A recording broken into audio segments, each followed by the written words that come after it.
دادستانی کل تاجیکستان فعالیت 4 بانک کشور را در زمینه مأموریت نادرست مورد بازجویی قرار داده است. 4 گروه کاری از حساب کارمندان دادستانی و اقتصاددانها فعالیت بانک تاجیک صادرات بانک، اگرو اینوست بانک، تاج پرام بانک و بانک دولتی امانت بانک را 6 ماه تحقیق میکنند.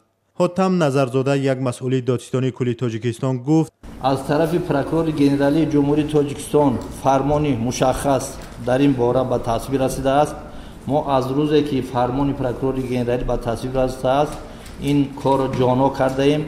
در مهلت معین مقدار معینی مبلغ‌های دولتی و هم مبلغ شهروندان را به این بانک‌ها وارد کرده ایم.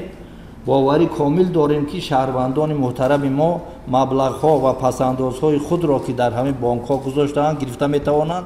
سال گذشته صدها مشتری تاجیک صادرات بانک، اگرو اینوست بانک، تاج پرام بانک و فانان بانک بنابر مشکلی دسترسی هنگام گرفتن معاش و پس‌اندازها به مقامات و رسانه‌ها شکایت کردند. از سوی بانک ملی تاجیکستان به خاطر نجات تاجیک صادرات بانک و تاج پرام بانک مأموریت موقتی تأسیس داده شد. مسئولان دادستانی کل تاجیکستان از شرح بیشتری سنجش مأموریت نادرست بانک ها خودداری میکنند، اما یک منبع آگاه از این سنجش ها گفت در 3 بانک خصوصی بیشتر شیوه قرض دادن سنجیده می شود. با گفته این همصحبت ما بانک ها قرض های خود را به تحلیل درست به میزاجان دادند و محض برنگرداندن قرض های زیاد باعث سر زدن چنین بحران شده بود.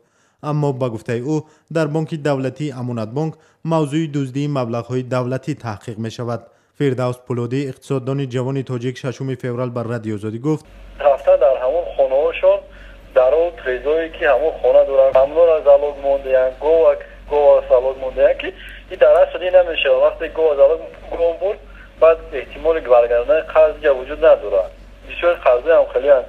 بعد دهاتا برای یک خانه که دهاتی هست در یک خانه که ارزش 5000 دلار به همین 100000 دلار قرض دادن دارن که اون جای کاری ندارن منبعی که باید همون قرض را پرداخت کنن بیشتر هم خیلی کردگان دارن. با گفته این کارشناس پشتی دادن قرض با گروهای به اعتماد حتما معامله میان کارمند بانک و مشتری قرض گیرنده وجود دارد که آن را باید مقامات تفتیشاتی بسنجند. امامعلی رحمان پرزیدنت تاجیکستان آخر سال گذشته ضمن ارائه پیام سالانش در پارلمان کشور از مشکل این بانک ها صحبت کرده به مردم وعده بازپس گردانیدن پس‌اندازهایشان را کرده بود. پس از وعده پرزیدنت حکومت تاجیکستان آخر سال گذشته برای نجات 4 بانک به مشکلات مالی گرفتار شدند و نتوانستند پول مردم و میزاجان دیگر خود را سری وقت بپردازند 3 میلیارد سامانی برابر به 500 میلیون دلار آمریکایی کمک کرد.